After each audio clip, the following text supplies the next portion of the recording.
Hey guys, this is going to be a totally unscripted and really unplanned deck tech video of my elf deck, Selvala Explorer Returned.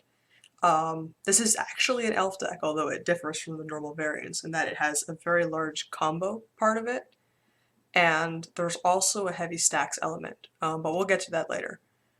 First, this entire thing is unscripted and I'm doing it in one take, so if it sucks, I'm sorry. Um, this is also my first deck tech video ever, and it's come across as really cheesy so far. But you know what? I've already gotten this far. I might as well keep going, right? Like, what could possibly go wrong? So we're just gonna dive right in. And I'm gonna just slide that over in the corner right there. And I'm also filming upside down, so this is a learning experience for all of us. So let's just dive right in. Start with the first part, which is the lands. So I'm only running 31, which a lot of people think is a mistake coming into the gate, but it's actually for a very good reason. This deck chews through your cards very quickly and also generates an absurd amount of mana, so let's go over the card choices. Running a whole bunch of basics, we'll get to those later. So as far as non-basics go, the obvious ones, Savannah, Canopy Vista, and Temple Garden for the fetchable lands, as well as the full complement of 7 fetches. Command Tower, Sunfell Grove, Cavern of Souls, Reliquary Tower are the standard ones, Horizon Canopy, and Brushland, because, well, we're getting a lot of life, so it's like, I guess the life loss is pretty negligible. Also, Horizon Canopy is a really great card. We're also running the all-important Gaia's Cradle and Wirewood Lodge, which is a land that I highly recommend in any deck that has any elf in it, because this is just too damn good. So as far as competitive EDH goes, a lot of people have, I guess, mixed opinions on this card, especially for the explosive starts. I'm actually thinking about cutting it. Having colored mana on turn 1 is extremely important. A lot of this ramp is creature-based, which is very heavy color requirements. But Selvala hits the threshold of cards extremely quickly, and with some of the choices in the rest of the deck, I'm considering keeping it. So the rest of the basics go. They have to be requisitely pimped out. They're the very pretty Lorwyn foil panoramas. Let's just catch that. It doesn't work very well, but you can just imagine. So I'm going to take a quick count. I think it's 7 and 6. Yeah. So 7 and 6, Forest and Plains, bringing the total up to 31. So the low layer count is mostly because our turn 1 ramp is incredible. Around half the deck is ramp and ramp base, and our commander itself does ramp like a lot. Like, honestly, it's kind of disgusting. She's a very good card. Way better than a lot of people think. Back when this was a restack, I realized I was more excited about drawing her than I was about playing my commander, so I guess the swap was kind of natural. So the rest of the deck. Let's start off with the fun part, aka the elves. So I'm running every single elf ever that taps for a single green, or around a green, or maybe a green, I guess. On turn 1, I'm also running Soul Run and Exploration, as far as Ren goes. There are also 3 special elves, which I'm going to keep out and talk about later, because they have a very special significance to this deck. They are Priest of Titania, Elvish Archdruid, and Wirewood Channeler. These 3 all say tap for elves in play, which is very important. This deck is a combo finish, and that's usually how you're going to close out the games. So the combo itself, I've got right over here, is any of these 3 elves and any of these 3 cards. So you tap and untap the elves, infinity mana, draw the rest of your deck, play the rest, you just hit them really hard, I guess. There's a variety of ways you go in from there. The safest is definitely the mill option. Selvala is actually a very good mill card. Her draw a card effect is a mana ability, and therefore extremely difficult to interact with. If you can get her going, it's almost impossible to get her to stop. So you're going to make a lot of mana. This is a great compliment, and it's actually not even all the ramp in the deck, as we're going to see later. So let's pull out the even funner stuff part of this deck, and that is the Stax elements. So we're playing competitive EDH, which means the game's going to go very quickly, but there's not a lot of interaction in green or white. So how we combat this is by adding Stax elements to slow down the game. We're running Winter Orb and Static Orb, both of which are awful cards everybody hates. Armageddon and Ravages of War, awful cards everybody hates. Blind Obedience, solely because Brago just fucking stops. Like, literally, Brago can't win through this card, and Brago has a bitch of a time getting rid of it. Even Mind Sensor, because we can't run Shadow of Doubt, and Shadow of Doubt's a very funny card. Hikori, because, like, Winter Orb again, fuck it. Hall of Gemstone, because all those 3-color decks, those nasty 3-color decks, have a bitch of a ton getting around it. And Gaddock T, because he's a huge dick, I guess. I don't know. So these cards together definitely slow down the game. It can also take unprepared playmat playgroups by storm. Selvala isn't actually on the tier list. Like, actually though, I think I'm the first person to try her in competitive EDH. Like, serious, I don't know why people haven't. She's really good. But, like, I'm the first one doing this, so when I'm sitting down with random playgroups or I'm playing online, people are very unprepared. It's the surprise factor, and I guess it really only works once, but then again, it's like you don't need to win once to go like, haha, I win, you know, and you can just run away, I guess. So, yeah, so these definitely slow down the game, but you definitely have a way around them. Selvala makes mana, so you can Winter Orb and Static Orb as long as she's untapped somehow. You can play a large percentage of your deck just from her. On average, Selvala is a bit of statistics for you. On average, competitive EDH, a third of the deck will be land, like approximately 33 lands out of the 99. So for 4 players, you're going to net an average of 3 mana out of 4, or an average of 2.75, somewhere around there. Out of 4, usually 3, sometimes 4, sometimes 2, and it sucks, but mostly 3 or 4. So count on her being 3 or 4 every single turn. Also, a bit about the parlay ability as a whole. A lot of people kind of can it as a way of saying, oh no, it doesn't really count because you're giving them cards. Well, you're also getting information from them. They already know what your deck is doing once you sat down and kind of showed your combo the first time, but seeing what's in their hand is incredibly powerful. You don't really suffer from hand disruption, mostly because through stacks and Stax effects, you just walk on top of them. But for other less prepared decks, the information can often be the difference between winning and losing. You have to know how to use your opponent's hand against them. A lot of these things are very situational Stax effects, so choosing the right one is very important. And as far as choice goes, here are some of the tutors. So we have Stoneforge Mystic because it grabs 2 of the artifact, like equipment, tappy untappy things. Jesus. Oh my god. I started so strong. Give me a sec. So we're running Enlightened Tutor because it grabs the other ones. Court of Calling because surprise it's a Creator Hoof. Eldamra's Call because it's a less of a surprise Creator Hoof, but also mostly combo pieces. Crop Rotation because they're running Cradle and why the hell not, you know what I mean? Worldly Tutor because it can be basically anything in Green Sun Zenith because this is a less surprise Creator Hoof, like a Sorcery Speed Creator Hoof. Honestly, Creator Hoof just kind of flies out of the gate here. It's the best elf, as they say.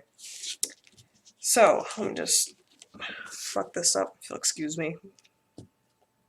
So, as far as combo goes in green-white, you're lacking in interaction with the stack, as, like, I mean, I'm not playing the memory lapse in white card thing. I don't think anybody plays that. So how do you stop them from doing the things? Well, those tutors get this card and this card, and they say your opponents die. They also say your opponents can't cast spells and activate abilities. But these are basically it. I'm also not running Dosan because he's not an elf and it's like a, I don't know, flavor thing, but also because these are actually more than enough. I usually see one, if not both. The deck cycles through extremely quickly. You're going to hit one of those tutors or one of these cards eventually. You also can slow down the game until you're ready. You don't actually have a time limit for going off, and in fact, the longer the game goes, the better off you are. Because it's the faster you are to finding mass land destruction and resetting the game, except for you, surprise. So what are the other elves in there? This is an elf deck. So we've got the classic, which is Reserve. You got Wristsweeper because sometimes their stuff gets blown up. Preserver because Living End is a card.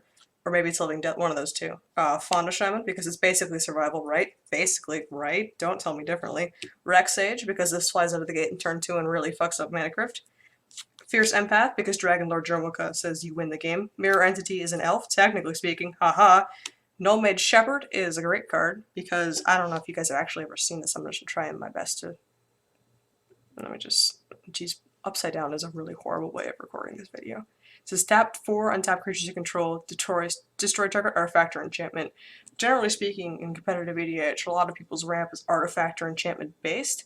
This just fucks shit up, man. You just fuck shit up. All your ramp is creature based, and generally speaking, people aren't really prepared for the not beatdown plan, I guess, is what it is. And this helps you stop your opponents from bouncing back. It helps you blow up your own Winter Orb for a swinging untap before your next turn. This card is a great card. It's a great card. It's also a 2/4 which is actually relevant. I don't know how to explain this to you, but blocking like, I don't know, a bob each turn, that's actually killed me before, and it's disgusting. I hate this format. So the last one, and this one actually deserves a bit of arguing, is Guilt Leaf Archdruid. And this is the line of text. Tap 7 untap druids you control. Gain control of all lands target player controls. And you may be asking, why is this in this deck? I mean, I guess it's an elf and it's got the druid cantrip first line, but that doesn't do anything usually. The answer is because when I say, like, combo out, the win is actually variable each time. So the most popular thing of comboing out is I combo out, play Concordant Crossroads, play Crater Hoof, hit him really hard. Like, that's the damage. But what if someone has, like, Solitary Confinement? Or has gained a whole bunch of life? Or has popped an Ajani ultimate, that Ajani, the one that's like, whenever you take damage, take 1 instead. Also, fuck you, elves. That one. This lets you win by attrition again. It's another way of, like, winning the game, and it's like air quotes, I guess. Showing my hands doesn't really show air quotes, but you get the picture. This is win the game, the clause, and you're never going to play it. I mean, like, you're going to draw the card and go, you know, because it's like something you want to draw into as you're comboing out, not as you hold in your hand. But this is a way of winning the game beyond combat damage, beyond mill, if they have a way of getting out of the mill plan. And I just think this is a great card. I think this is a great card. If I were to swap this out, it would be for Dwinin, Guilt Leaf, whatever the fuck. Mostly because she blocks Brago, and Brago is a good card. So I've heard. I don't know how I've been deck building at this point. It's been kind of a crapshoot. So these are the elves creatures, and let's go on to the other not-elf creatures. So we got your standard stuff. We got your Crater Hoof, basically an elf. We got your Kozilek, so we don't mill out. We're going to talk about the mill plan later on. Seedborn Muse. We got this oh-so-shiny Phyrexian Elesh Norn, who I'm in love with. She's best girl in the Magic universe. We got Avacyn. We got Eternal Witness. We also have this, which isn't a creature, which I put in the wrong pile, but I can talk about this later anyway. So these, I don't really think there's a lot to explain. I guess the only one I'd have to really explain is Avacyn. A lot of people think 8 is way too hard. Like, seriously, like, I guess it's kind of a flex spot for me, but when I'm running Mass Land Destruction, and I have the chance of playing that and playing this, then yeah, sure. Why not? If she can just fly out of the gate on turn 4 or whatever, after the combo decks have already tried it and ran into Force of Will, and, I mean, like, who carries removal anymore, right? Who does that? So it's an extra thing someone has to remove in less competitive metas. I mean, this is meant to be a very competitive deck, but, I mean, not every single game you're going to play is going to be, like, the highest of stakes.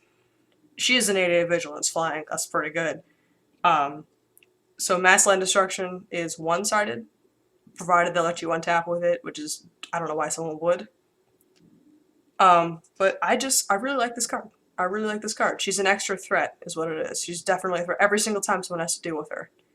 And she fucks up Jaleva and she fucks up Zera. I know they both stay on attack, but it's the principle of the thing, right? If I can beat up their commander, I can beat up them in real life. Right? Also, if this were an elf, I'd be really grateful, but she's like a human, I don't know, shaman, human uselessness. Whatever. Sometimes you just need to get a cyclic card back, and I don't know how I'm justifying that. Elesh Norn is in there because I'm playing against goblins in the meta, and this fucks up goblins. It also fucks up hate bears against this Lesage Stax deck that I've been playing against. This is in there because parlaying every turn is better than parlaying once per go-around. Crater Hoof to be the face, and Kozilek is how I get out of the mill lock. So the mill lock in its entirety is thus. I'll have Selvala. I'll have I'll have, like, an unlimited source of mana, like, so any of the elves that produce mana and a tap effect. And I'll have no way of other people interacting with me. Like, at this point, they have F6'd, they have a saying, okay, you've won, show us how, play it all out. So, I tap and untap Selvala infinity number of times. I use that infinity mana and infinity untaps to pitch Kozilek to the elf survival of the fittest person, shuffling this into my graveyard and drawing that one card. They, since they cannot do that, will draw a card when they have no cards left in their library, and then lose the game. It's a very safe win. Like, if they're already not interacting, this says everybody loses immediately, and I do not. Instead of heading, because it requires a combat step, and nasty things can happen, and I've definitely lost to a fog before, and it doesn't feel good. So this, I put it in the wrong pile, but I might as well talk about it. Genesis Wave, you don't actually need to go infinite to Genesis Wave and just win the game. Like, sometimes you just casually make 12 mana on turn like 3 or something, and you're like, fuck it, Genesis Wave for 9, Genesis Wave for 8, whatever. If it hits lands, you're done. It's amazing. This card is a great card. This card turns mana into winning directly. X equals the higher number of X, the better number of winning. Winning is what we're going for. This card wins you the game. So, got a few other things to talk about. A few little piles left. Don't forget that one. And by the way, this is actually my first deck tech video, and it started out pretty rocky, but I feel like it's going pretty good. Hopefully I don't sound too ridiculous. So, the last three little bits we got left. We got some enchantments. Sadly, they're white-bordered. We got library. We got rest in peace, because we're playing against a world gorger shitfest. We're playing against Boomweaver, playing a cEDH something, I don't know, cEDH fuck you, I don't know. Hornet Crossroads, because sometimes you just want to hit really hard, I guess. I don't ever play this card unless I'm saying proceed to win the game. This never comes out of the game in an actual situation. This card stays in your hand. Never play this card. It is a trap. This card is there for the hypothetical win that you're going to pull out with your combo. It is not there to accelerate you. This card will lose you the game. So, oh my god, picking up things is apparently not my strong suit. So we got one little last category, and it's the artifacts, or the miscellaneous artifacts. We also got this sick proxy Mind's Eye. If you can see, this is clearly a legitimate card. It's not a piece of paper. So we got Mind's Eye, which is a broken card with Selvala, because she becomes tapped, draw 4 cards. 1,000-year Elixir, absurdly good card. Well of Lost Dreams performs very similar to Mind's Eye. We got Lightning Greaves and Swiftfoot Boots. The boots, I don't know why I'm justifying this to you. Skull Clamp, I don't know how to explain how this is broken. We got Top, Selvala, this is a thing, they happen. Interesting things to note, you cannot top in response to Selvala. Selvala is a mana ability and does not use the stack.